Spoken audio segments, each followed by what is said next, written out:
Oh boy, we're gonna rustle some feathers this morning. Good morning, everybody. How's everybody out there doing? Woo-wee! We got a show for you this morning. We are going to kick this off. Malamas. Oh my, oh my. Good morning. How dare you? How dare you, Loki? How dare you go live when I do? How dare you talk about what I do? How dare you? Oh, we're gonna burn it down this morning. I am absolutely 100% excited about this. Yeah! And this music.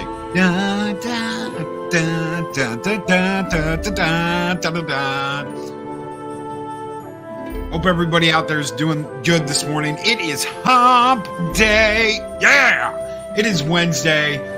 We have got YouTube talk here on YouTube, creator talk over on Rumble. We're going to burn it down this morning, Valhalla, and it's because of each and every one of you that we are here and we do this each and every morning. Let's get the fires burning bright and let's get going. Oh yeah, we won't tell Dave Bob, Southern Viking. Oh yeah, don't tell Dave Bob about rustling the feathers. Let's get going.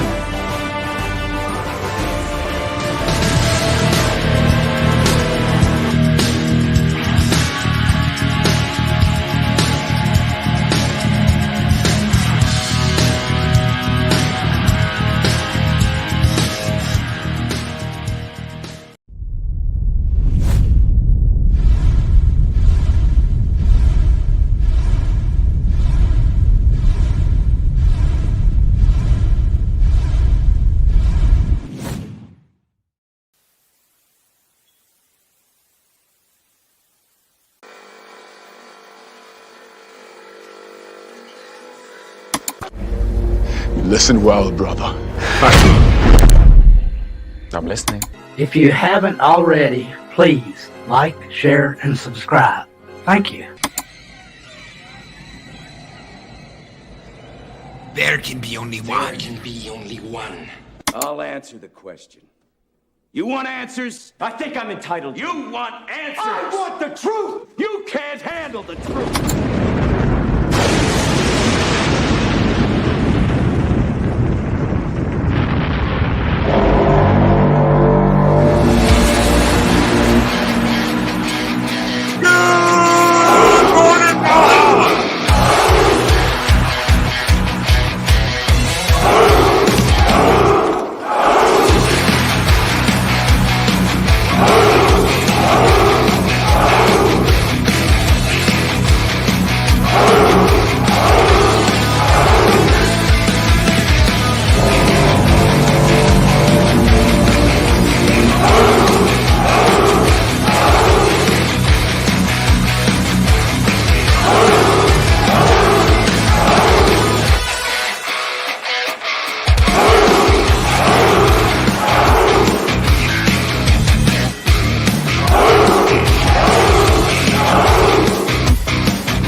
And no, the mic didn't go. We just have a guest here this morning, and I didn't want to yell in his ear the first thing this morning. Good morning, Tom. How are you doing? Hello. I think he's muted. He might be AFK for a minute. He might have been like, "Oh well, I'll come back." Then say hi after the intro plays. Good morning, everybody. I know I did not do the shout outs this morning because I didn't want to yell in his ear. Oh, good morning, everybody. I hope you guys are having a great week so far. It is Wednesday, it is hump day, and we're gonna get into some YouTube talk here this morning. So let me say hi to everybody. Good morning, Asaj Melody, Keely Chow, Roll Tide, Keely Roll Tide, Project Cambrian is here. Good morning, Soul Assassin is here. Mark the Infinitely Tired. Good morning, my friend, the angriest wrench in Valhalla. The lady, Arwen Avalon, is here. Tom sounds sprightly this morning. Yes, he does. And Tom, Walter Tomoscu, Tom is shy. Tom's just a little shy this morning. It's okay. Chris Persia, good morning, Tom. Everybody's saying hi to Tom. Tom went back to sleep. Oh, good morning, Penny. Good morning, Penny. Good morning, everybody. Adega Outlaw, the Mad Doctor of Valhalla is here. Chris Persia, the Wrench of Wrench is here. Project Storytime is here. Good morning, the Wicked Wrench of the East. Larry, the man so nice you got to say his name twice, is here. Snowdub says, "Skull and talk and roll." Skull, Snowdub. How are you doing? Mary's Game Room is here this morning. Good morning, Mary.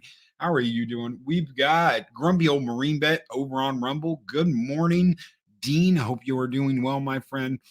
Daisy Girl Williams is here. Good morning, Daisy Girl Williams. Miss Martin. I like turtle.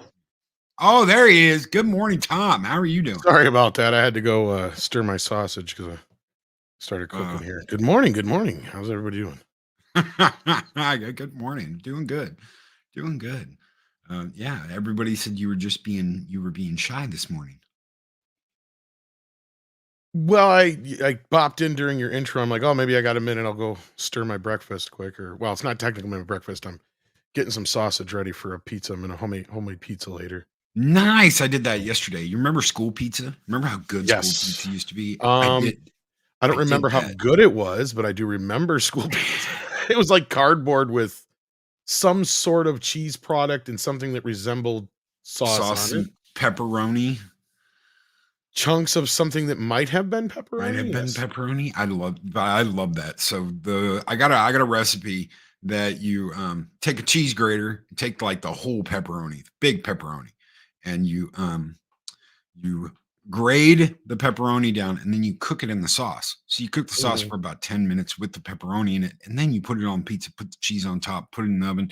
You make a big pan of pizza. I did that yesterday. It was good. It was really good. Yeah, I bet the concept would, if you do it yourself, it'd probably be good. But just considering the stuff that they used to, fast shit that we used to get in school, yeah, it felt like 3-day. It tasted like 3-day-old pizza as it was. But yeah. Good stuff. Good stuff. Everybody remembers those differently. Some people remember it, cardboard trash. Some people are like, "Oh, it was so good." Oh, it was everybody's favorite day, of course. I mean, pizza was pizza, but it's just in hindsight, looking back, it's like, oh my gosh, that shit was horrible. My grade school had the best pizzas made out of hamburger buns. Wow, That's never thought about that. Now I'm hungry. Of course you are. Of course you are. We got to do that first thing in the morning. Get everybody hungry. Get everybody eating. So yeah, it could be dinner for Tom. It could be lunch. Yeah, I never know how long he's been up. My hours are all over the place, yeah, because I had to finish a video up and I did catch a nap, so I guess that's my sleeping. So I'm awake, and I figured, say hi if you're not busy. Oh yeah. And today we're talking about how dare you. I saw that. So who did you piss off? Oh no, well, crap, probably a couple dozen people. But no, we were going to talk about like time slots. Basically, how people get pissed off when you like stream. You call it stream over. When you stream over somebody, how dare you? How dare you pick that time slot when there's millions and millions and millions of people watching YouTube? I mean, there's a jerky way to do it, and then there's other times where it's like, look, people have stuff planned, or this is the only time they can do things, and that's understandable. I mean, I know a lot of people who have had a lot of issues with that. I mean, there's even been times where I've been kind of flustered or frustrated because, somebody went live and I was live or whatever. It happens, but you can't blame the person. And 9.9 times out of 10, I'm sure the other individual's not doing it to be nefarious in any way. I mean, I Yeah, have seen exactly. those times. I'm not saying I haven't. I have seen those times where, people are squabbling and then somebody will do it just to piss off the other individual. And look, it's just schoolyard bullshit. At the end of the day, nobody is stopping anybody from watching anybody else.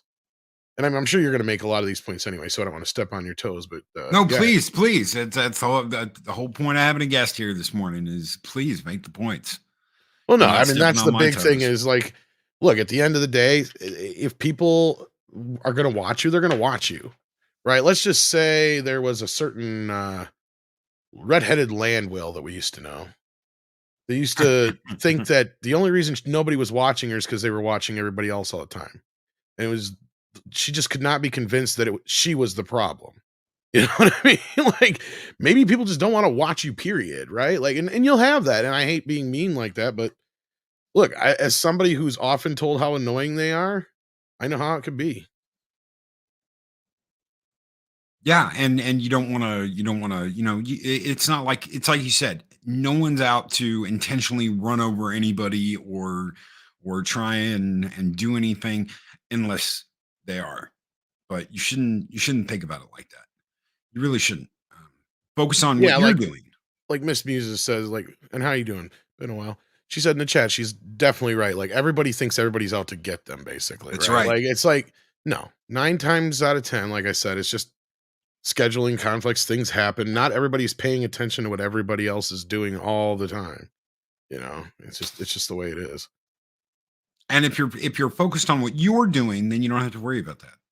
Just focus on what you're doing. That's what I've said over and over and over again. Stop focusing on what everybody else is doing and focus on what you're doing.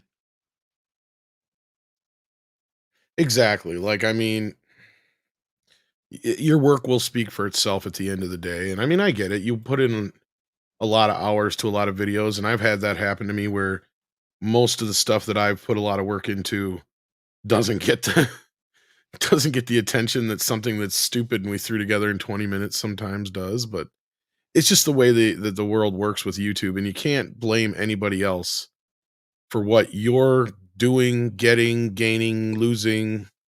It's all on you or your team, right? Like, I mean, that's the thing about Midnight's Edge is we're a team. Uh, sure, we people like to talk like Andre's the main voice or I'm the main voice or what have you, but we have a pretty intricate team between myself and Andre, of course.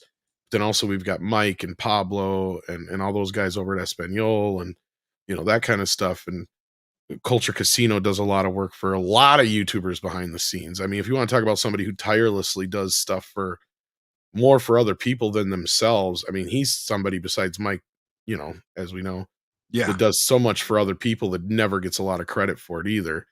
Toxic Man Flu's another one I can think of. And I'm sure you know of a few people yourself. But yeah, it's just one of those things. We all work together and it seems to work out better. And sure, people are going to butt heads. Sometimes people are going to stream over at the same time. It happens. Sometimes it turns into a traffic jam, especially like, Sunday nights are a great example of how Valiant is, busy talking about his thing, but that's like the one day of the week he streams. So I'm not going to sit there and be a jerk to him about it if he streams a little late and I don't get a bunch of people until I'm damn near ready to be done on Sundays. It's just the way it is, right? And we just work off that and he sends people over when he's done and it's just a friendly thing. And he doesn't have to do that, so it goes both ways. So, And I speaking of compromised and I moved to 8 o'clock from 7 just so he could have that extra hour too. And it wasn't, neither one of us were really combating each other or anything like that. Sometimes you just got to work it out with someone. Sometimes you'd be surprised just talking to somebody how easily things can be worked out. But Loki, you were about to say something. I'm sorry. no, that's a beautiful point. Sometimes just speaking to someone instead of getting upset can solve a lot of issues. That right there can solve a lot of issues. And going beyond just like a scheduling thing, one of the things I know from what Valiant and WDW do, I've never heard them say, "How dare you talk about a subject," just because they talked about it. Just because they talked about it, just because they brought it up. They've never gone after anybody. They've never jumped anybody about, "Oh, how dare you? We talked about this. Now you're talking about it." I mean, we all talk about stuff. We all have topics. We all go on something. If you did like a, "Oh, well, I'm going to talk about Jaws 4K," and then Valiant did, "I'm going to talk about Jaws 4K." Neither one of you are going to go after each other because you both talked about a subject. That's one of the dumbest things I've ever heard is, "How dare you talk about this when we just talked about this? You stole our idea." Ah.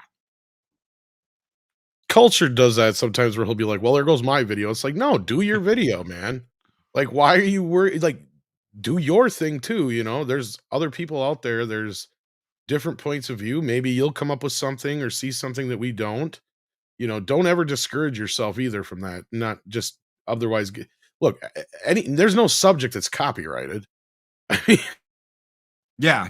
It's this craziness to being first, which is something me and Mike have hit on before. Mags throws in a $2 super chat and says, "Tom is secretly a Ninja Turtle." Is that true, Tom?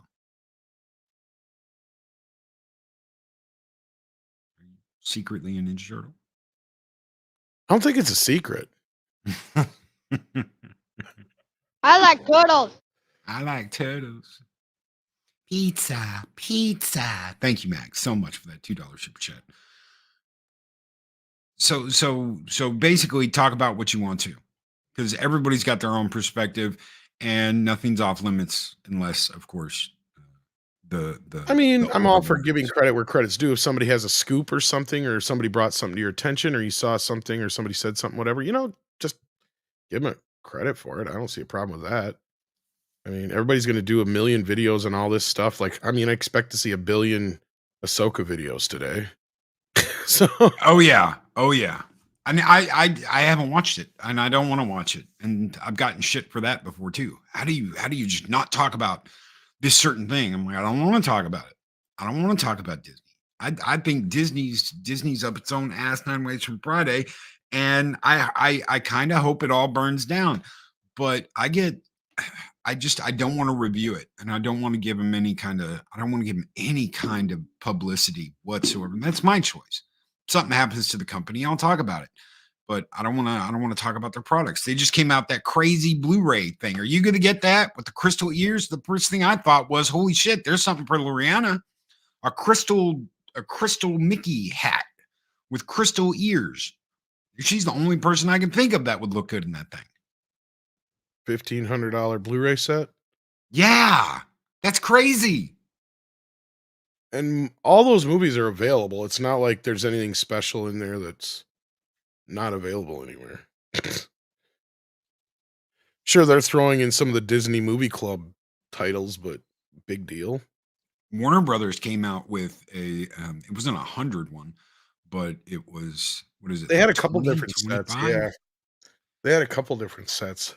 Actually, I'd say those are probably worth worth the money more than the Disney ones were, because there was actually a few in there that were the first time they were ever on 4K.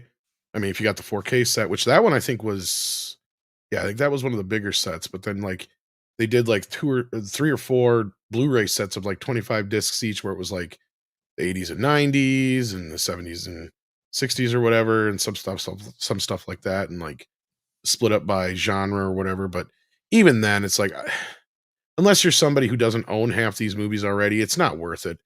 Who's going to spend $1,500 on a Blu-ray box set? That is the most expensive box set. And I remember when people were freaking out about the Lord of the Rings box set.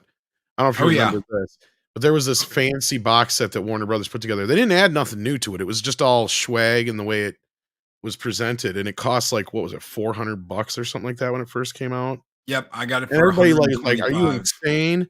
Like, and then eventually the price came down because they couldn't give them away.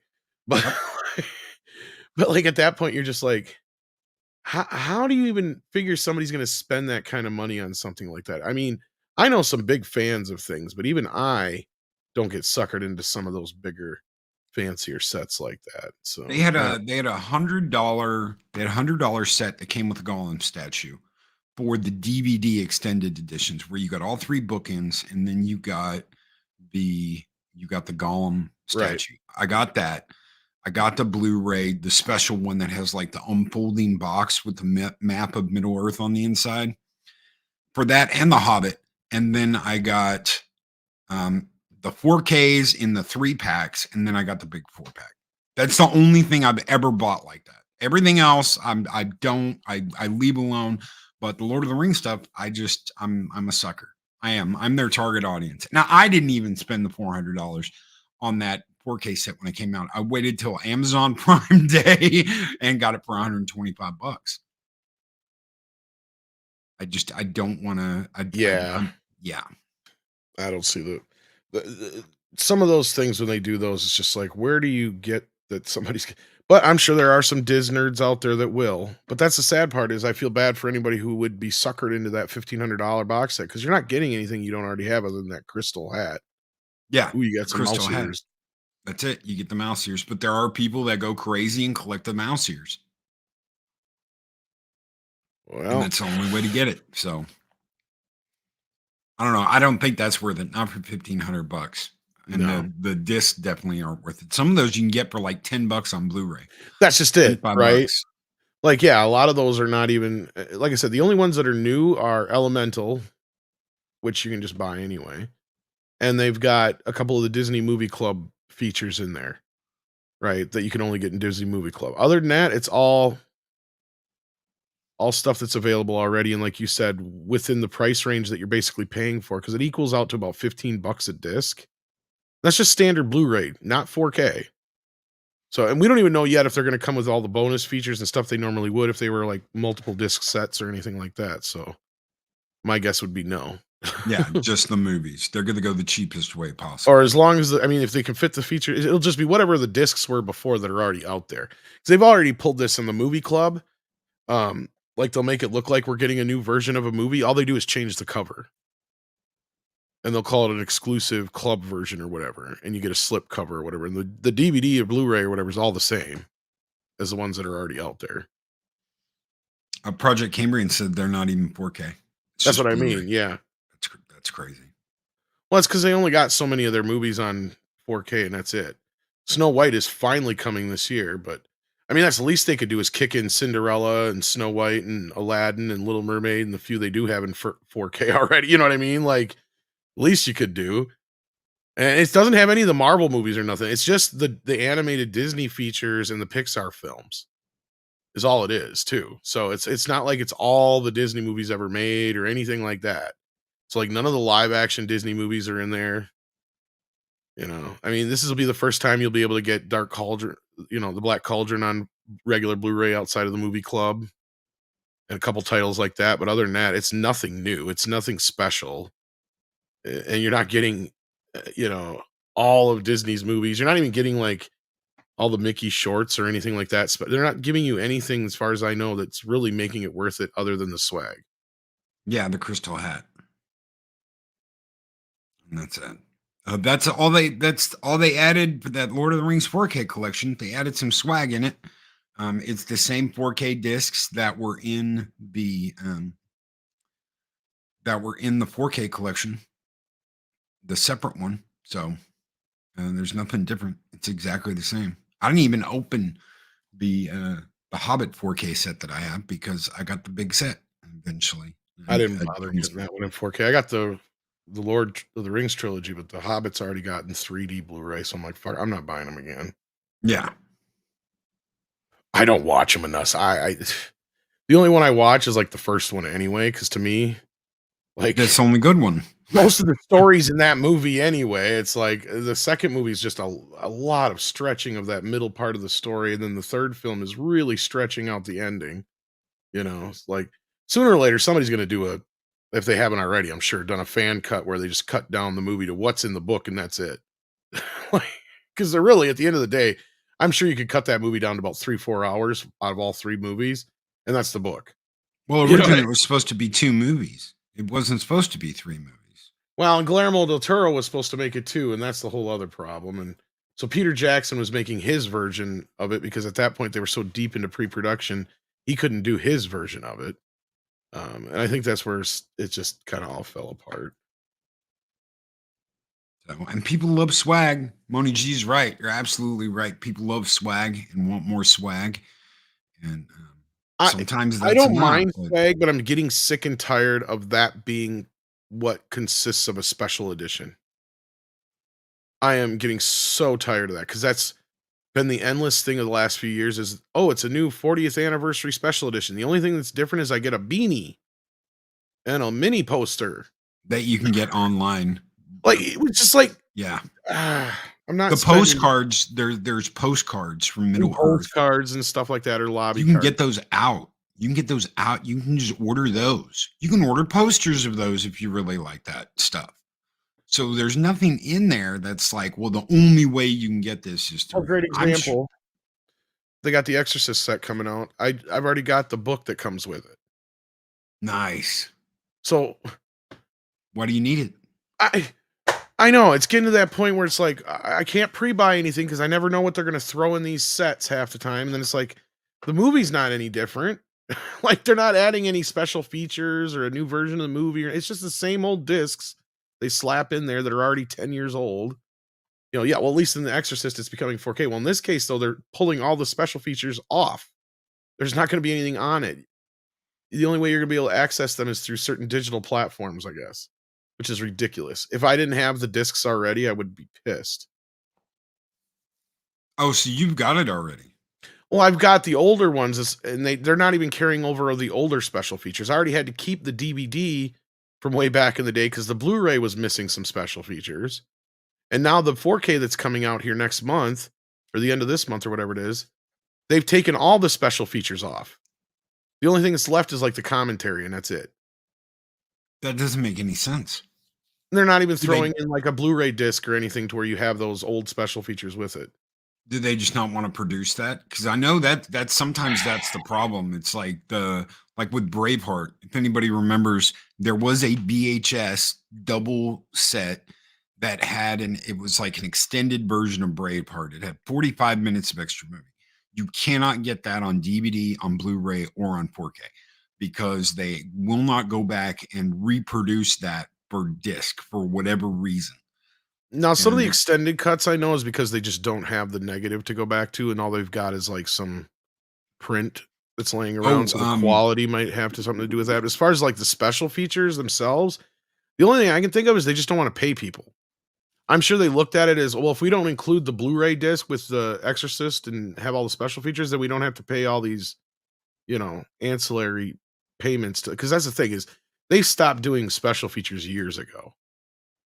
I know with Braveheart, Mel Gibson said we've got all the footage. It's just getting someone to produce the. That's the thing too. Is like crazy. Yeah. I mean, I have the Braveheart 4K. I don't know which version's on there, but as far as I know, I think it's just the theatrical. It is.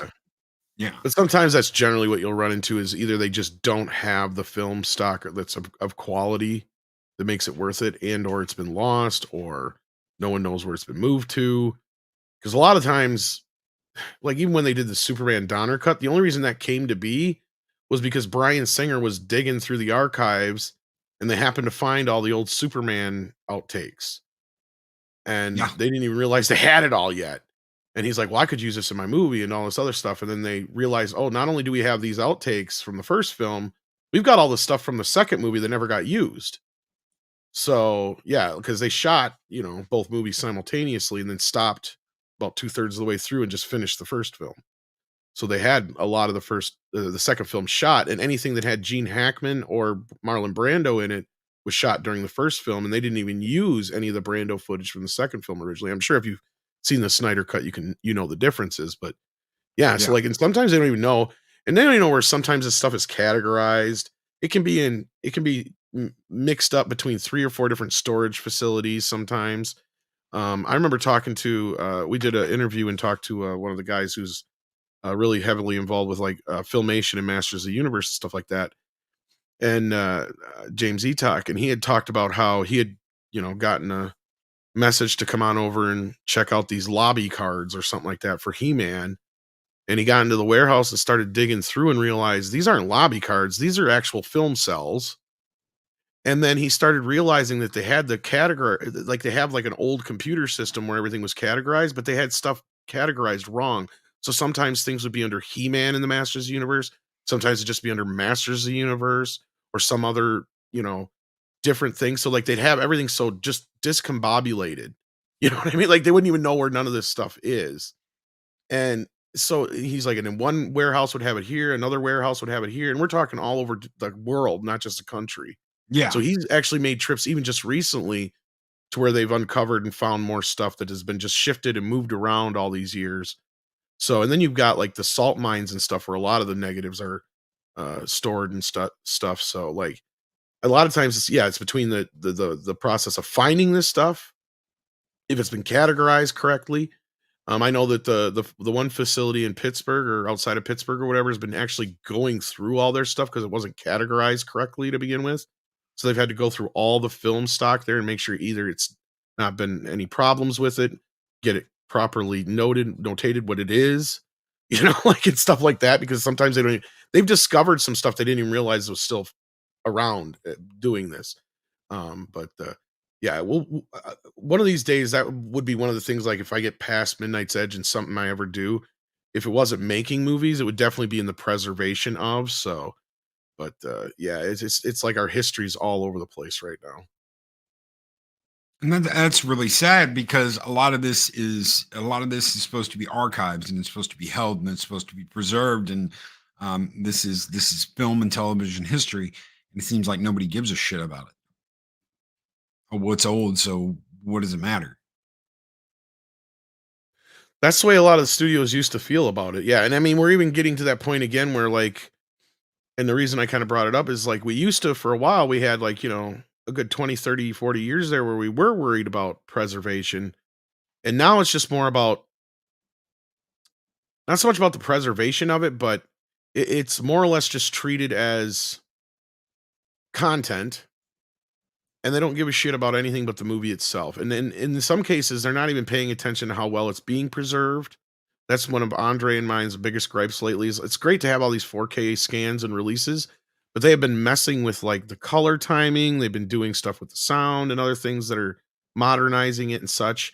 It's like really destroying a lot of these movies.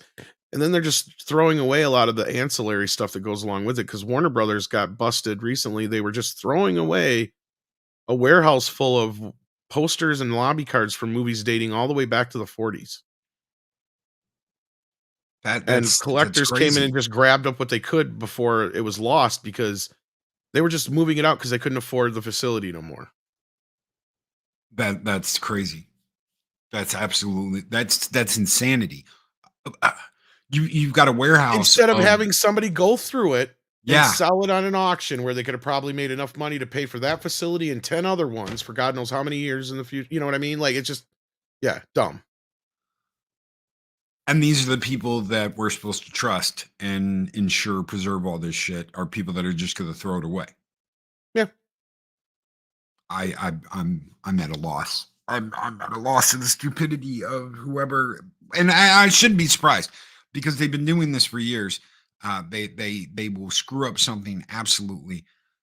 I remember when I was a kid, when the THX versions of Star Wars came out, it was documentary after documentary, how they went in and they found the film and the film was rotting and they preserved it and they saved it. And then you started to hear about Lucas messing with stuff behind the scenes and everybody said that's impossible. He'd never go in and alter his own work. And that's exactly what he ended up doing. Well, the funny part about it is where he turns around and says, I can't release the original version anymore. It's destroyed. You can't go back. No, it's not true because for him to be able to do the special edition, he had to scan all that footage anyway. In fact, there's it's been scanned multiple times. Of all the movies that have been preserved, Star Wars is probably one of the most. And Disney has a 4K scan. Actually, they have an 8K scan of it, I think it was. Because Lucas went and scanned all his movies before he sold Lucasfilm. And he did a very high quality scan. In fact, Wizard of Oz has been scanned at a very, very, very, very high frame rate or resolution or whatever you call it, like 16K. So just in case in the future we get so far beyond, they made sure because they knew this was going to be the last time they were probably going to be able to tap into that negative. Because that's the thing; these things are just falling apart, right? Yeah. Like they're just deteriorating, or they're losing their color, or what have you. And if this is the last chance for a lot of these movies, and that's what's pissing some of us off, is like, not only this is this the last chance, but you're preserving it in a way that is not necessarily presentative of what the original filmmaker intended. And sure, it may be just preserving it for your own fucking streaming service, and that's about it. Well, also, what happens if something happens to that? If you've got it on a drive in the back and something happens to the drive and there's no other copy of it, what the hell do you do? Well, you've got what you've got now, and that's it. That's all you've got. There's no way to make it better, to preserve it. All you've got is what you've got. There's nothing that can be done. Especially like some of the digital stuff, you can't 8K some of the digital stuff that's already been done. So if it was Yep. recorded only on digital, it's what you've got. There is no way Yeah. to upscale that to make it better. That's I just mean, they're it. getting there, but like, yeah, you're right. And videos has got the same problem. Exactly. Yeah. So I remember the jump from VHS to DVD. That was great. I couldn't believe that. First DVD I ever had was The Matrix. It was the whole reason why I bought a damn DVD player in the first place, because I went over to a buddy's house. He had a DVD player. I watched The Matrix, and I was like, this is amazing and it's DVD. There's no, static. There's no scan lines. There's none of that. This is awesome. Now we're into 4K, and it just seems like the more we progress, the more stuff gets left behind. It's legendary that we're going to lose. Mikey's here, says, I'm single and ready to mingle.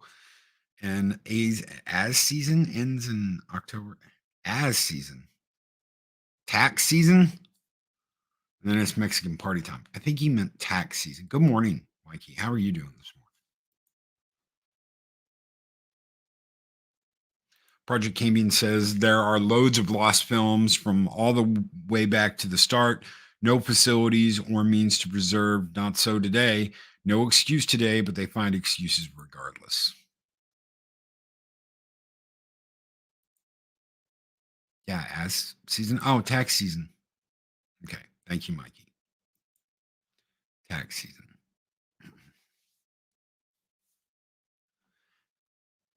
I don't see what the point is if they can't keep the stuff that's going on now. There was that joke. Did you see that joke about, I think you did, because I think you commented on it. The Variety article about Aquaman 2. Yeah, my post of it took off pretty well. I got quite a few people fell for that one, yeah. That Aquaman 2 was deleted and lost. No way to save it. And obviously, that was clickbait. The Variety, because it wasn't Satire or Variety. whatever, Yeah, satire. But it's funny, and it could happen. I wouldn't be surprised if something like that happened. Look what happened to Batgirl. Gone, deleted, removed, never to be heard from again. So it's not like it can't happen.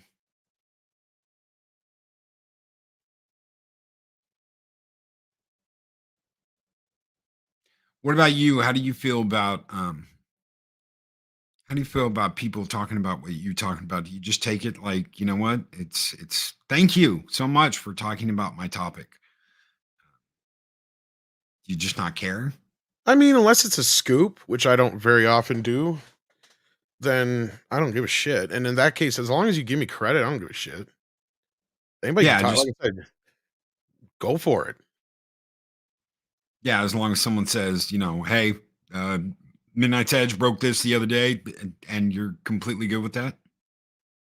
Yeah, like I said, we do once in a while. So, I mean, all we care about is just as long as we get credit. So I don't get the big piss off with people that are like, how dare you talk about this topic that we talked about? Or when someone says, you're not allowed to talk about that. Only me and this person really know what's going on. So only we can talk about that. Yeah. And I mean, I've never really ran into anybody telling me I shouldn't be talking about anything. Well, that's not true. But I mean, as far as like somebody I'd consider a peer anyway, let's say, like another YouTuber going, "Oh, I wouldn't talk about that topic." I mean, I've had moments like that, but never have I had anyone say, "You stole my topic," or something like that. I mean, like I said, culture once in a while will say something like, "Oh, there goes my video." It's like, why? Well, we just talked about it. It's like, so what? Just do a video of it. Nobody Yeah, cares. I mean, it's your video then, yeah, there's no reason why you can't still make a video about it. Hell, you could come on here and do a live stream first thing in the morning and do an update later that day about it and talk about it. I mean, when I first got into the business, yeah, it sure felt like being the first one out there to make a video about something, about a certain topic and get it done was more important than anything else. Being first. Exactly. And I learned, what difference does it make, especially if you don't have the audience to see you say it anyhow. And I do joke about it once in a while when somebody discovers something that we reported like 3 years ago, but at the same time, it is what it is. And no topic is copyrighted, no topic is off limits. I mean, if you want to be somebody who's going to report on any kind of rumors or what have you, then yeah, it would benefit you to say where the rumor or the scoop is coming from, because that way also not only is it just polite to the individual who did it or got it out there, but in case something doesn't come out to be, then you can say, "Oh, I didn't say that. It was so and so." Like, you got that to back you up too. But I mean, it's just, who cares? It's already in an article. People are talking about it. It's a topic that's trending. Nobody owns a topic. Like, I don't get that. Like, I really have never, that is one that has never really registered with me. The closest I've come to that is either just somebody saying, "Oh, you shouldn't be talking about that for whatever reason." I know there was some people that were, let's say, upset about some of the Star Wars stuff and DC stuff we had reported on. It's like, look, we're just reporting it as it is. We're not adding our bias to this. Are we happy about all this stuff? No, but it's just what we're hearing or what is going on, and that is just what it is. We're not making the news. So I don't understand why some people feel like that's even a problem, I guess, is where I'm coming from on that one. I've never even heard of that before. And in my business, like, I'm used to talking about the same topics for about 3-4 days in a row anyway. And then things kind of just going with whatever's next. So it's, I mean, to me, I don't get that.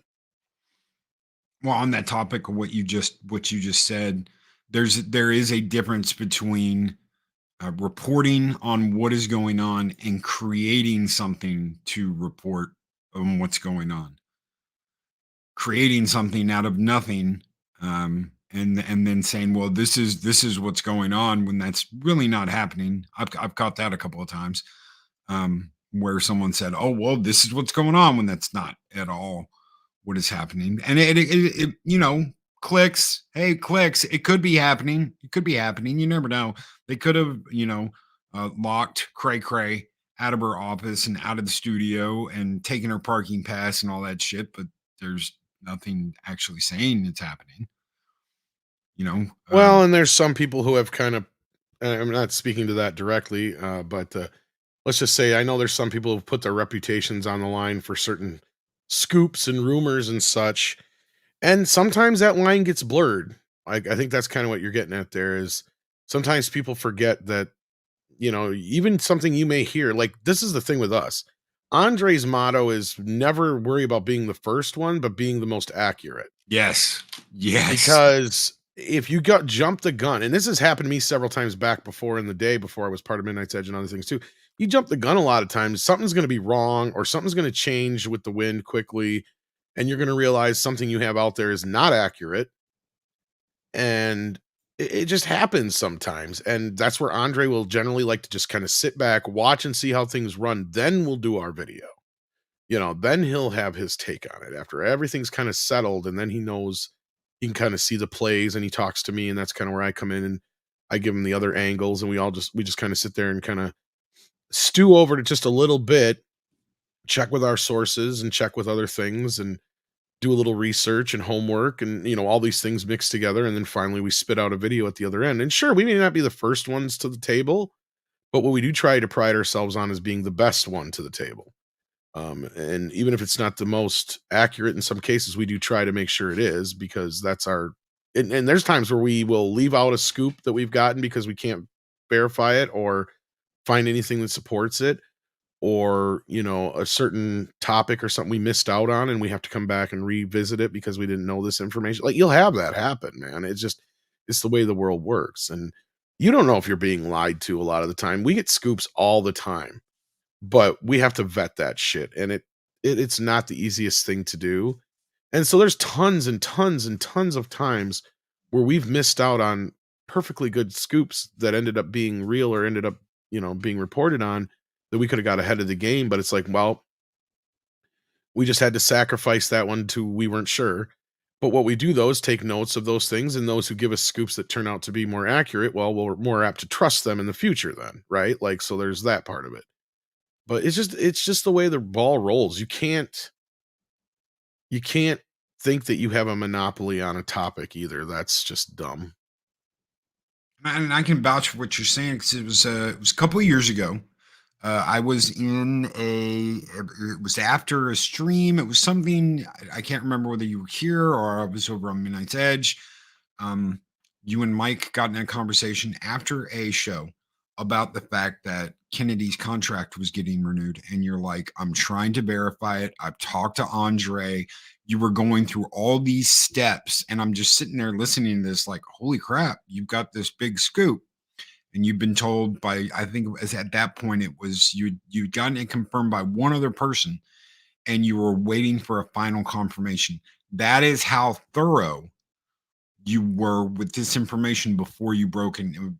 I believe it was Andre who finally said, let's go. Let's run with it. Yeah, if that was I don't know if that was the Mikey Sutton one originally, or if that was the second time you're talking about, but yeah, that's pretty much the procedure. We generally try not to run with anything we don't get at least two people to either verify or, we take into consideration. And then if we get like multiple versions of a similar story, we'll even try to incorporate that, just so, this is where they are the same, this is where they differ.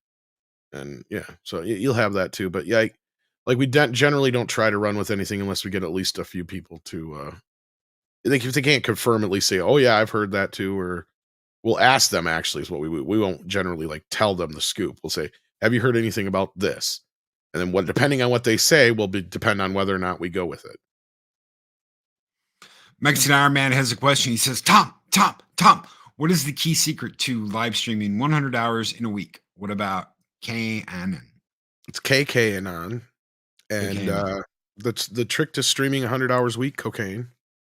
No, I don't know. I just don't sleep like a normal person. That's the thing. Mom had his sleep removed. I had my sleep removed. That's right. KKNN. No, look, I'm not going to goof on anybody right now about all that business, but yeah, it's just, again, putting your reputation on the line for some extreme rumors is just silly, if you ask me. No, I absolutely agree. And that's my huge amount of respect for you and Andre for vetting all the information that you do. There's obviously a lot of attention and money with rumors. That's a huge thing. And you and Andre hold yourself back and verify. And to me, that's what, and I've dunked on people for not doing that before. Maybe I shouldn't. Maybe I should just be like, you know what? If they want to report on rumors, let them report on rumors.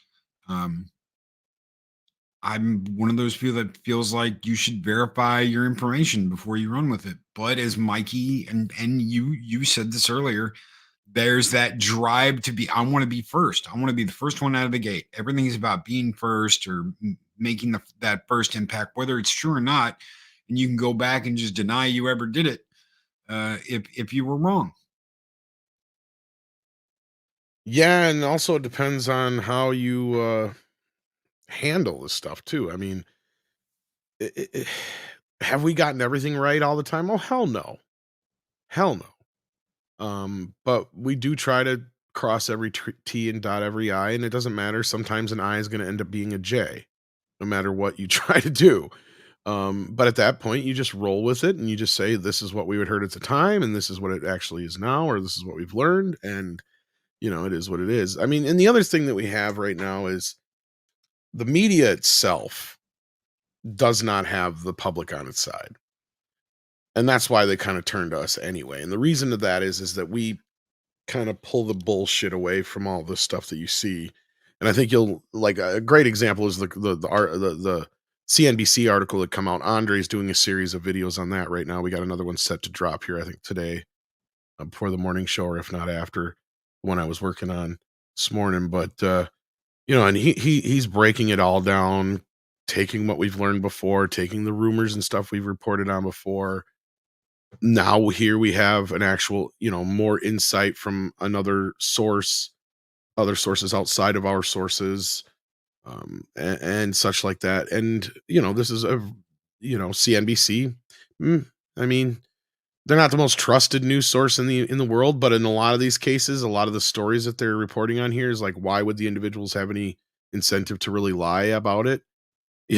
Like, so it's just one of those things you got to kind of just take in stride and just kind of go with it. And not everybody's going to be able to be a scooper. And honestly, I don't like being known as a scooper, nor do we try to be scoopers so much, because even when I got all my DC scoops, notice we didn't make out a video every damn time I had one, because I would just talk about them on the morning show or wherever it was at. And if they turned out to be true, they turned out to be true. If they didn't, they didn't. I mean, we brought them up sometimes from time to time in videos after the fact, but I only had one source or two at that time, and they were from different places, so I couldn't necessarily verify everything. So I'm just saying, like, we're not going to go throw it in a video or anything like that. But turned out that most of my stuff that I was reporting has come to pass. Some things we have yet to see, but I mean, things have kind of gone very quiet ever since James Gunn's taken over too, as far as DC goes. So, and that's the thing I keep hearing back, is that nobody knows nothing but James Gunn. So yeah. Since we are talking about YouTube talk, before we get out of here, I would like to ask you one question. If someone who had no experience with this, besides like listening to, let's say they listen to you and they listen to Mikey and listen to some other people, if they came to you and said, Tom, I really want to make my own channel, what would be your suggestions on how to start your own channel? Well, first, I mean, I would dump the big hurt, and that would be that it's not for everybody. It takes a lot of commitment, and a lot of folks give up pretty easily on it, because it's not the easiest thing to do in the world. And depending on what you're deciding to do, it's a rat race. So, I mean, first of all, I would encourage anybody who wants to start a YouTube channel to really try to focus on something that they love and are passionate about, because otherwise you're going to hate what you're doing after a while. And not everybody's doing certain things. So especially if you have like a topic or a hobby or something that can lend itself to a channel that, or, lend itself to videos that not everybody's doing, that's even better. Because maybe you won't get noticed right away, but eventually you'll find your crowd. So the last thing I would say is to try and do something really generic, but really just kind of find what your niche is and work with that. So I'm, because when it comes to like the entertainment talk, like stuff we do and whatnot, it is so saturated now, especially after COVID, that it's tough. It was even tough back when, and when we were actually making money before, that was great. But I mean, now YouTube makes it impossible for anybody to make a living practically, unless you're a huge YouTuber. So that's the uphill battle you're going to face, is don't expect overnight to become a success. If it happens, great. If you find a niche or something that trends and you happen to catch a wave, awesome. But always be looking ahead, because that wave is never going to last, right? We all know that a wave crashes eventually. But And it's not like it was before. No, because I mean, I remember when someone caught that, they'd end up with, anywhere from 50 to 100,000 subscribers. It was like, you talk about that overnight thing.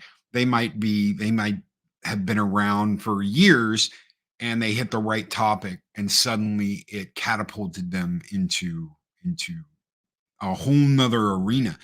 Now you see people that catch that wave, and it might last a day, and it might go from, like 400, 500 subscribers to 5,000, 6,000, but then it's over.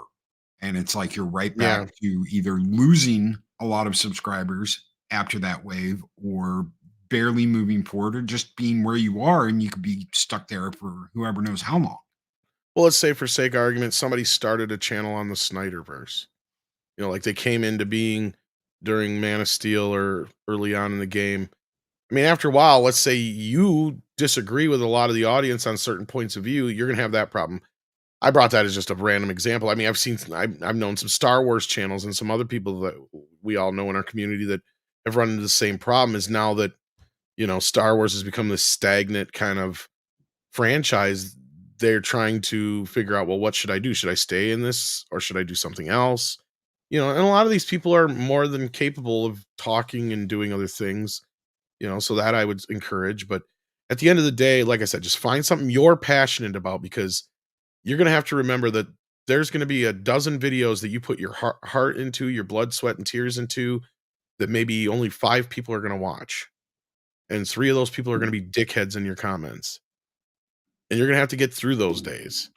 And if you're somebody who's sensitive and can't handle that stuff, and it really is a toll on your emotional being, then you may want to reconsider it.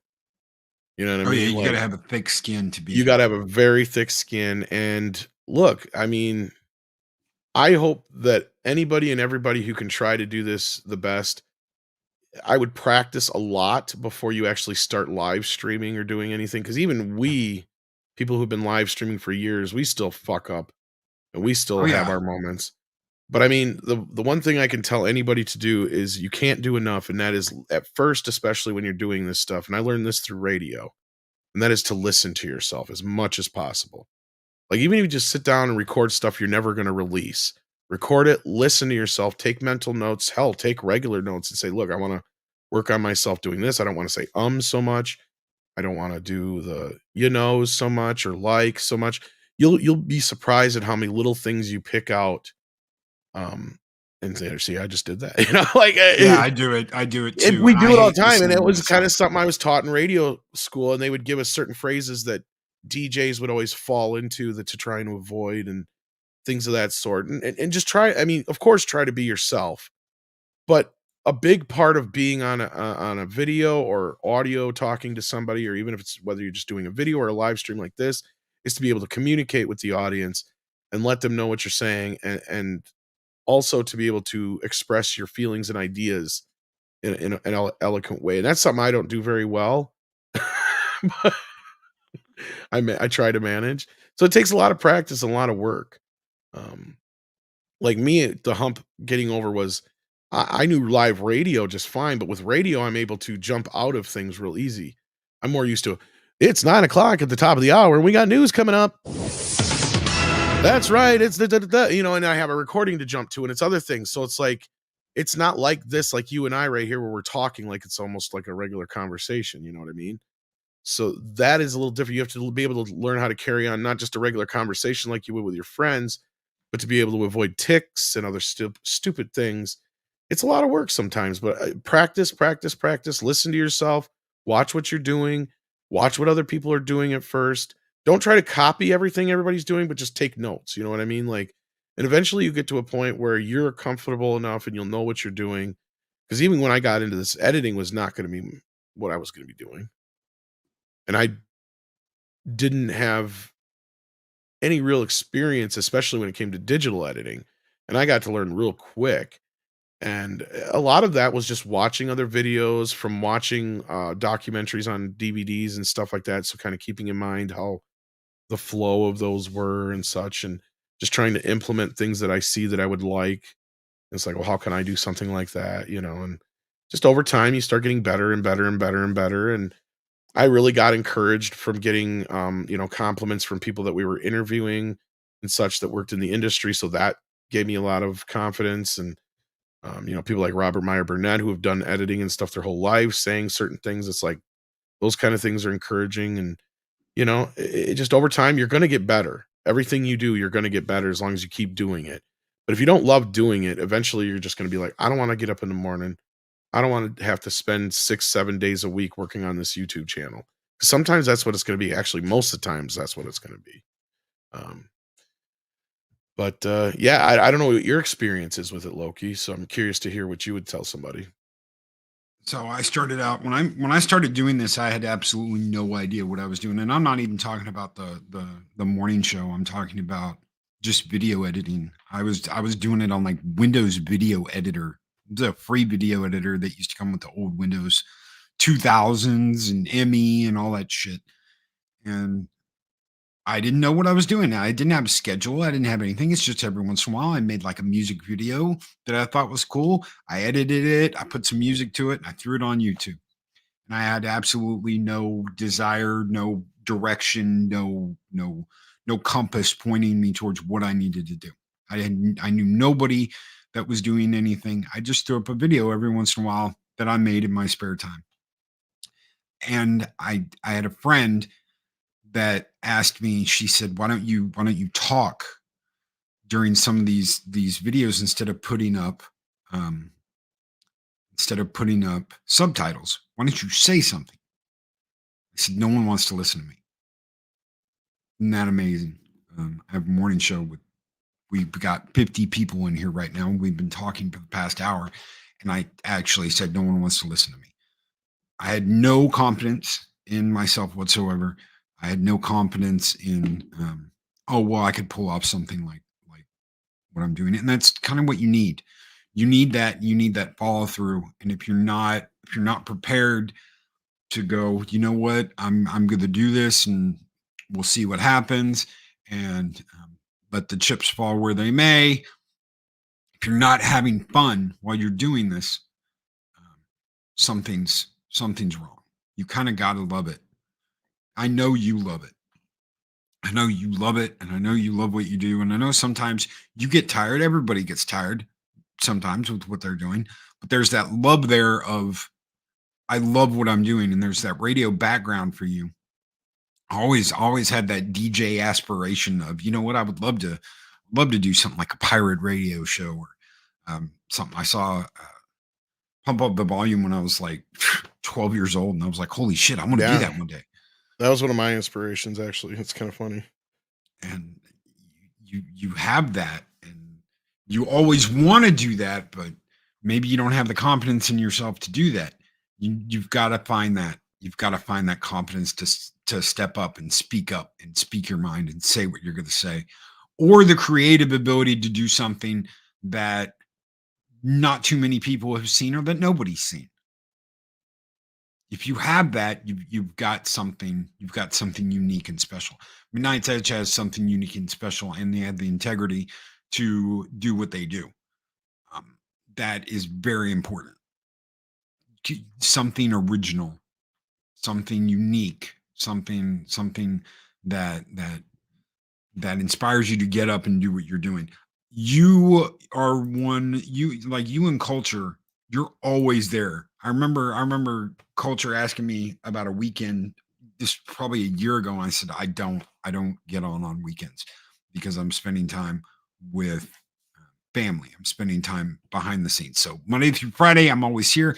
Now I do something on the weekends. I do something on Saturday, but that's one thing. And it's for one person. It's because I have the utmost. I love what they do.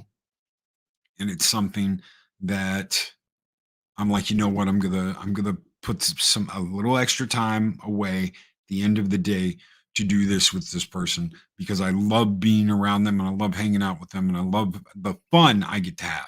That fun's got to be there for me, at least.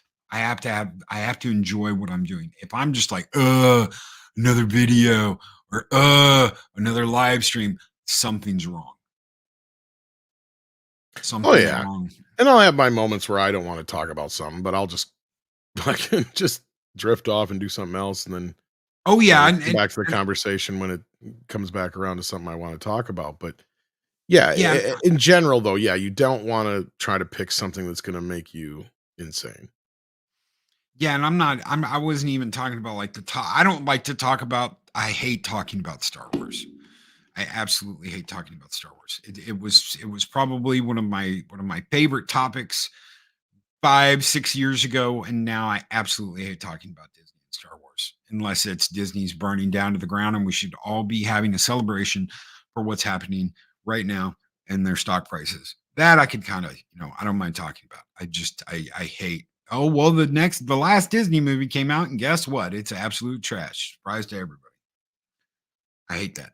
So I just don't talk Yeah. about it. Well, and that's kinda where I've gotten to. It's like Andre used to force me to watch certain things, then after a while, I think he realized that it was kind of detrimental to my mental health. So he stopped doing it so much, I think. Because yeah, like Star Wars, MCU, I have almost fully checked out. I have no time for them. I'm not gonna waste any more time on them. I may talk about them from time to time, but, I'm not gonna watch Ahsoka. Like, I have 0 reason to. I'm not interested in most of the new MCU stuff outside of a few things, so that's why I haven't bothered catching up with any of the shows or half the movies I haven't seen yet. Um, in that sense, I mean, do I feel left out when sometimes people are getting into those conversations? Sure, but it's my own choice. I'd rather not waste my time with that garbage and do that to my mental stability at this point because frankly, I don't have enough time in my life to do half the shit I want to do as it is. And I'm not going to waste it watching 6, 7 hours of a show that I'm never going to enjoy. And I can Yeah, tell just by the way everybody's talking about it. Yeah.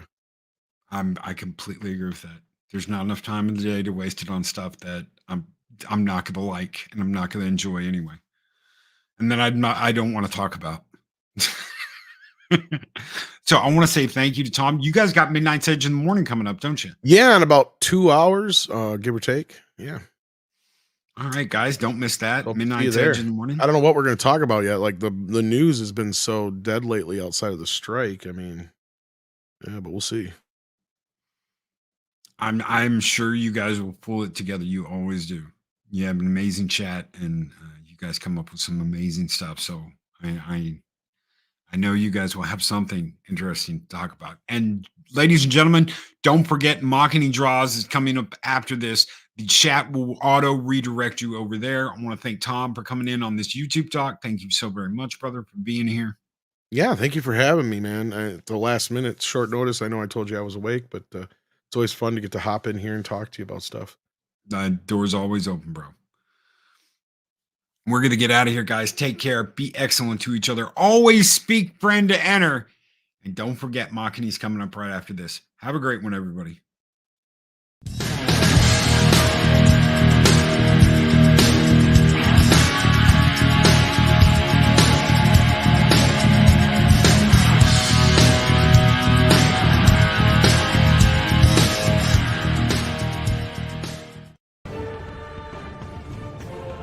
These videos are tremendous.